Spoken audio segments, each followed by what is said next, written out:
Good. Hey y'all, it's Dory with Bariatric Adventures.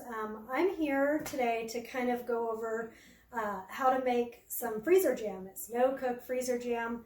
And the reason I'm making it myself is because I mostly do keto. Obviously what I'm going to make today isn't really keto because I'm going to make some pineapple jam. And the reason is I'm having a hard time finding the sugar-free version. Obviously pineapple contains a lot of sugar. It's high on the glycemic index. So it's not really keto, but for one of the recipes I'm going to make, it's something that I kind of need. So I'm going to go ahead and fit that into my carb count. One of the things I'm going to start with is turning my granulated sugar into, or sugar substitute rather, into powdered sugar. And for this, I'm basically going to use Trivia. I've already dumped it out, kind of got it prepped. And so I'm just going to take my Trivia and then I'm going to stick it in the Ninja. And from there, I'm just going to go ahead and turn it on, and I'm going to turn it on medium and let it go for a couple minutes. I think it's going to be about 2 minutes to kind of get it to the right consistency. And this was a neat hack that I learned just because I got tired of buying the granulated and buying powdered sugar. It seemed like a lot of the recipes I use call for the powdered sugar, confectioner sugar version, and it calls for a lot of it. And so at $7 a bag, it was getting kind of expensive because I prefer to buy Swerve. So I've now switched over to the erythritol version and I'm just buying bigger bags. I think I'm going to go to a larger size bag that I can find on Amazon. It's a little bit cheaper. And I'm just going to start making my own powdered sugar. So all I'm going to do is just turn on the Ninja and just let it go. Okay, so now I have my powdered sugar, which is all mixed up. So I don't know if you can see that, but it's kind of turned into a fine powder. And this is actually going to be great because now I have a whole container that I can use for future recipes. So I'm just going to set that aside. So now it's time to go ahead and start the pineapple. And this go around, I went ahead and bought the chunks, mainly because right now we're dealing with the coronavirus and everything on the shelves was pretty much gone. So it was either this or the slices. So I went ahead and got the pineapple chunks. And it's just in the regular pineapple juice. So I'm going to go ahead and dump it into the Ninja. I'm just going to put it on there and start it. I'm just going to go ahead and put it on medium. And the goal is just to kind of make it into crushed pineapple.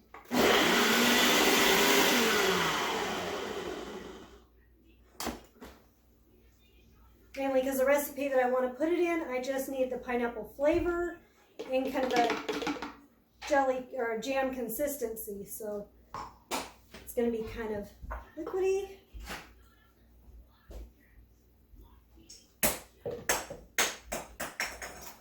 And then now to make kind of the sugar and the pectin, I'm going to use a packet of Mrs. Wage's no-cook freezer jam. And this is something that I found at a local store called Rural King.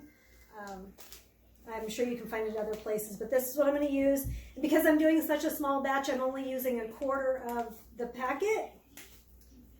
And with that, I'm going to take some of my already pre-made powdered sugar that I used from the erythritol. I'm just going to mix those together.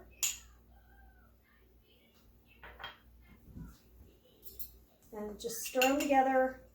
Kind of get both of them incorporated together.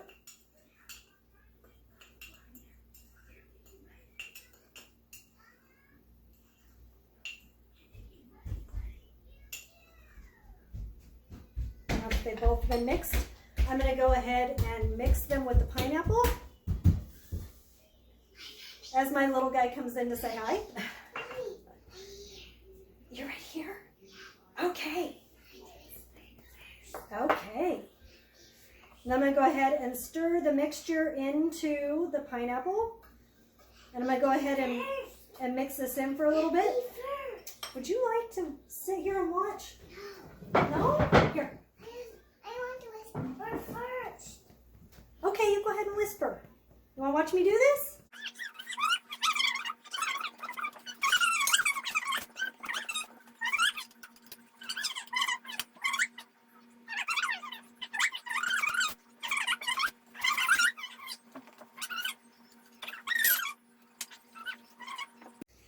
Okay, now that I've been stirring it for about 3 minutes, I'm going to go ahead and put it in the jars.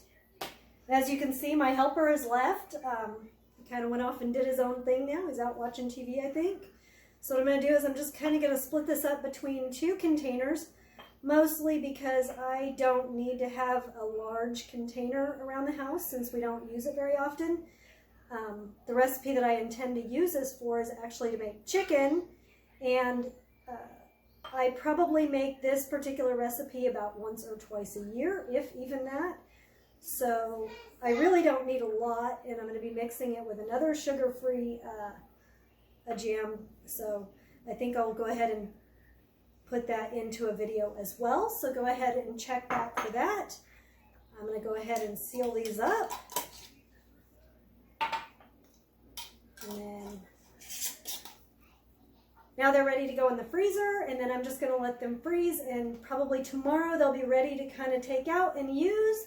So if you like this video, go ahead and check back, and you'll see the interesting way I use this with chicken in the future. I hope you enjoy and stay healthy.